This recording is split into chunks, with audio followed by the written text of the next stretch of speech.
Horror कहानियाँ थी। खून की प्यास पार्ट 2। और उसके बाद वो जंगल एक बार फिर से सुमन की चीखों से गूंज उठा। लेकिन आज की रात सुमन की चीखों को सुनने वाला वहां पर कोई भी नहीं था। अगर वहां पर कोई मौजूद था तो बस हरिया, जो कि अब एक भेड़िए में बदल चुका था। सुमन के बालों को पकड़कर घसीटते हुए वो जंगल के बीचों बीच एक जगह पर ले जा रहा था। अगली सुबह गांव में। अरे भाई, पता नहीं क्या बात है, अपने गांव का हरिया किसान और उसकी पत्नी सुमन दोनों गायब हैं। दोनों का कोई अता पता नहीं। अरे कैसी बातें कर रहे हो भाई, ये कब हुआ है? अरे पूरे गांव में खबर फैली पड़ी है। कल रात को दोनों खेत की तरफ जा रहे थे, लेकिन लौटकर आए ही नहीं। तो हो सकता है अपने खेत पर होंगे। पूरा गांव ढूंढ कर आया है भाई। जानते हो क्या मिला वहाँ पर? क्या हुआ भाई? क्या मिला? बताओ हमें क्या मिला? अरे हरिया की पत्नी सुमन के कपड़े पड़े हुए थे। शरीर का एक एक कपड़ा फटा हुआ झोपड़ी के बाहर पड़ा था, लेकिन दोनों पति पत्नी का कोई पता ठिकाना नहीं था। अरे भाई, लेकिन उसका जो दोस्त है ना रामू किसान, उससे पता करके आते हैं ना। अब तक तो दोनों साथ ही खेत पर जाया करते थे। हमें उसके घर जाना चाहिए भाई। चलो वहाँ चलते हैं, चलो। वो सारे लोग रामू के घर पर पहुँचते हैं। रामू अपने घर के बाहर बैठकर हुक्का पी रहा था। आज सारे के सारे लोग टोली बनाकर मेरे घर क्यों आ रहे हैं? क्या कोई मर गया क्या भाई? अरे कैसी बातें कर रहे हो? तुम्हारा सबसे अच्छा दोस्त हरिया और उसकी पत्नी गायब है और तुम यहाँ बैठकर हुक्का पी जा रहे हो? रामू ने अजीब सी नजरों से उन सब गांव वालों की तरफ देखा, जिसकी वजह से वो लोग एक बार के लिए डर गए। गायब है? अरे गायब नहीं है, मुक्ति मिल गई है। उन दोनों को मुक्ति मिली है। इस दुनिया में आकर हर इंसान पाप करता है और उसे उसके पापों के लिए मुक्ति मिलना बहुत जरूरी है। अरे ये कैसी बहकी बहकी बातें कर रहे हो भाई? और इसका चेहरा अजीब सा क्यों लग रहा है? लगता है दोस्त के मरने का दम बैठ गया है। पागल हो गया है शायद ये पागल। ये बात सुनते ही रामू चीख कर जोर से चिल्लाते हुए कहता है, पागल मैं नहीं हूँ, पागल तुम सब हो। और ये शैतानी जंगल अब तुम में से किसी को नहीं छोड़ने वाला, सबको खा जाएगा। याद रखना मेरी बात। शैतानी जंगल? कैसा शैतानी जंगल? लगता है रामू पागल हो चुका है। हमें यहाँ से चलना चाहिए भाई, चलो चलो चलो। तभी रामू की पत्नी बाहर आती है। नहीं, आप लोग इनकी बात का बुरा मत मानिए। 2 दिन पहले हरिया के साथ खेत पर गए थे। जब से वहाँ से आए हैं, तब से ऐसी ही बातें कर रहे हैं। भगवान जाने ऐसा क्या देख लिया उन्होंने, खेत में कुछ भी बड़बड़ाते रहते हैं। लेकिन गांव के लोगों ने कमला की कोई बात नहीं सुनी और वो सब वहाँ से चले गए। रात अब धीरे धीरे ढलने लगी थी। तभी अचानक किसी ने धीमी सी आवाज में रामू को पुकारा। रामू, आजा, मैं तुम्हारा इंतजार कर रहा हूँ। और सुनो, अपनी पत्नी को साथ लेकर आना, नहीं तो काम अधूरा रह जाएगा। ये आवाज सुनते ही रामू के चेहरे पर शैतानी मुस्कुराहट आ जाती है। वो धीमे कदमों से अपने घर के अंदर आता है। क्या हुआ? तभी ठीक है ना बाकी? मैं तुझे अपने साथ खेत पर ले जाने आया। चल। मैं तुम्हारे साथ कहीं नहीं जाने वाली। मुन्ना डैडी नींद में सो रहा है और उसे अकेला छोड़कर मैं तुम्हारे साथ खेत पर नहीं आ सकती। वैसे भी तुम्हारे उन खेतों में भगवान जाने कौन सा राक्षस घूम रहा है, मुझे तो डर लगता है। रामू गुस्से में दांत पीसता अपनी झोपड़ी से बाहर आ जाता है और कमला गहरी नींद में अपने बच्चे के साथ सो जाती है। तभी अचानक रात को रामू की झोपड़ी के ऊपर एक साया वही गाना गुनगुनाते हुए घूमने लगता है जो हरिया के मोबाइल में बजा करता था।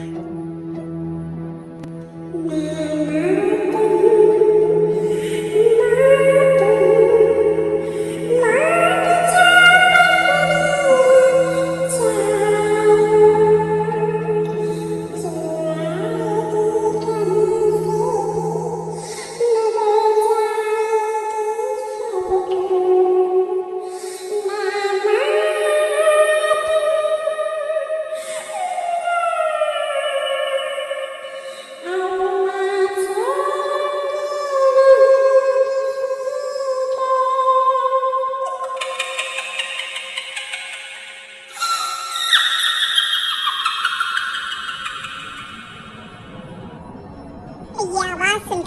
पत्नी कमला की आंख खुलती है और वो देखती है कि उसका मुन्ना अपनी जगह से गायब था। कमला चीखते हुए बाहर दौड़ कर आती है। वहाँ पर उसने देखा कि रामू ने अपने बच्चे को झोपड़ी के बाहर एक पेड़ से उल्टा लटकाया हुआ था और उसका बच्चा चीख चीख कर रो रहा था। वहीं दूसरी तरफ एक साया बच्चे के ठीक नीचे आग जलाकर उसके चारों तरफ हैवानों की तरफ नाच रहा था।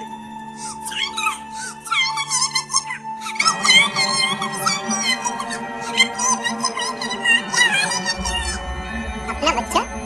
किसने कहा ये मेरा बच्चा है? अरे ये तो उस रामू की औलाद है, इस गांव के किसान रामू की, और मेरी दुश्मनी इस गांव के हर इंसान के साथ है।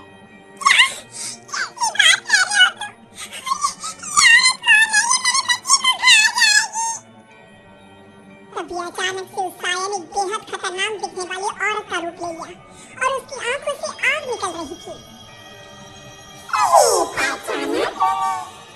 मैं तेरे बच्चे को खा जाऊंगी। अगर तू अपनी फरार पतिरामू के साथ जंगल में जाए, मैं तेरे बच्चे को खा जाऊंगी। लेकिन क्यों? आखिर क्या चाहते हो तुम मुझसे? मुझे जंगल क्यों ले जाना चाहती हो? औरत बुरी तरह से ठहाके मार मार कर जोर जोर से हंसने लगी और साथ में रामू भी। ये तो तुझे वहाँ चलने के बाद ही पता चलेगा ना। अगर तू नहीं आई तो थोड़ी देर में तेरा ये बच्चा आग में जलकर मर जाएगा। चल जल्दी।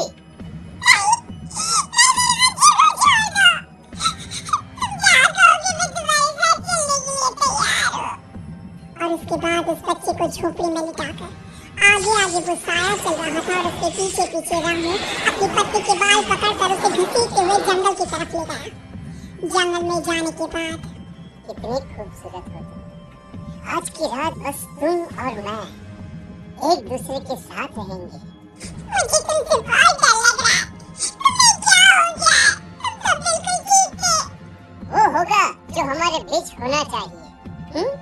तो आओ अपने आप को मेरे हवाले कर दो। कमला ने डर की वजह से अपनी दोनों आंखें कसकर बंद कर ली थी।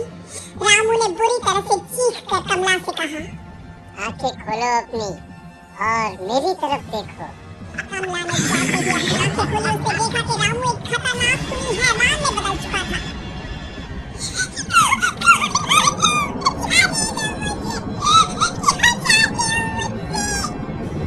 वही जो एक आदमी एक औरत से चाहता है। मैं तुम्हारा पति रामू नहीं, बल्कि इस जंगल का एक भेड़िया हूँ। और आज की रात तुम्हारे खून से अपनी प्यास बुझा जाऊँ। और उसके बाद वो जंगल कमला की दर्दनाक चीखों से गूंज उठा। अगली सुबह कमला के कपड़े भी जंगल में उसी तरह पाए गए जैसे कि सुमन के पाए गए थे। इस घटना के बाद पूरे गांव में दहशत का माहौल था। अपने माँ बाप की मौत और गांव में हो रहे इस तरह की घटनाओं की खबर सुनकर किशन शहर से गांव लौट आया था। अपने माँ बाप की बेदर्द मौत की वजह से वो बहुत परेशान था। तभी अचानक उसे अपने घर में खाट के नीचे पड़ा हुआ वो मोबाइल फोन मिला जो उसने अपने पापा हरिया को गिफ्ट किया था। अरे कितने प्यार से पापा के लिए मोबाइल फोन लेकर आया था। इसे एक दिन भी काम में नहीं ले पाए। और आखिर कौन है जो गांव में इस तरह की हत्याएं कर रहा है? क्या है इन सब के पीछे? क्या है? मुझे पता करना ही होगा, वरना एक दिन पूरा का पूरा गांव खाली हो जाएगा। इस गांव में एक भी जिंदा इंसान नहीं बचेगा। गांव के लोगों की मदद करने के इरादे से किशन अपने गांव से दूर एक दूसरे गांव में बहुत बड़े तांत्रिक के पास मिलने के लिए गया। तांत्रिक बाबा, अब आप ही कुछ उपाय बता सकते हैं। भगवान जाने हमारे गांव को किसकी नजर लग गई है। नजर नहीं लगी है, किसी ने तुम्हारे गांव को बद्दुआ दी है। किसी सताई हुई आत्मा का प्रकोप है और अब वो पूरे गांव में किसी को नहीं छोड़ेगी जब तक उसकी आत्मा को शांति नहीं मिल जाती। अरे लेकिन ऐसा कौन है बाबा? किसकी आत्मा है और कैसे मिलेगी उसे शांति? मौत है, मौत कहीं से भी आएगी और सबको निगल जाएगी। इससे बचने का सिर्फ एक ही उपाय है, लेकिन उस उपाय को करना आसान नहीं होगा। जो भी उस उपाय को करने की कोशिश करेगा उसकी जान जा सकती है। भले ही मेरी जान चली जाए, लेकिन मैं अपने गांव के लोगों की जान बचाने की पूरी कोशिश करूंगा बाबा।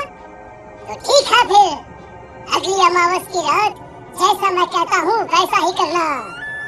अमावस की रात तांत्रिक के बताए अनुसार किशन अपने साथ केरोसिन लेकर जंगल की तरफ चल पड़ा। उसके हाथ में देवी के मंदिर का सिंदूर भी था। किशन जंगल के बीचों बीच पहुंचा। ये देखकर उसकी आंखें फटी की फटी रह गई। वहाँ एक उबलते पानी का तालाब था और कई लोगों की लाश लटक रही थी। किशन के माँ बाप की लाश भी वहीं थी। माँ, बापू, क्या हो गया ये? क्या हो गया? तभी वहाँ पर एक औरत और आदमी आते हैं। उन्हें देखकर किशन चौंक जाता है। गोपाल काका, आपकी तो 5 साल पहले मौत हो गई थी। पर निर्मला काकी, आप? मौत तो हो गई थी, लेकिन तुम ये नहीं जानते कि हमारी मौत कैसे हुई थी। क्या क्या कहना चाहते हैं आप? कुछ नहीं, बस ये जान लो कि अब इस गांव में कोई जिंदा नहीं बचेगा। लेकिन क्यों काकी? क्योंकि 5 साल पहले इन गांव वालों ने मुझे डायन बताकर पत्थर मार मार के मार डाला। मेरी कोई गलती नहीं थी। गांव का एक बच्चा क्या लापता हुआ, सारा इल्जाम मेरी पत्नी पे डाल दिया। और जब मैंने निर्मला की जान बचाने की कोशिश की तो मुझे भी मार डाला। आपके साथ ये बहुत गलत हुआ काका, काकी। लेकिन आप जो कर रहे हैं वो भी सही नहीं है ना? तुम यहाँ से चले जाओ वरना तुम भी नहीं बचोगे। हमारी आत्मा पिछले 5 साल से मुक्ति के लिए भटक रही है। चले जाओ यहाँ से। मौका देखकर किशन सिंदूर उन दोनों के ऊपर डाल देता है। उनका शरीर जलने लगता है और वो भयानक तरीके से चिल्लाने लगते हैं। अगले ही पल किशन उनके ऊपर केरोसिन डाल देता है और वो दोनों जल जाते हैं। किशन अपने माँ बाप और दूसरी लाशों का अंतिम संस्कार करवाता है और अपने घर लौट आता है। लेकिन वो अभी भी इस बात से अनजान है कि मोबाइल अभी भी बज रहा था।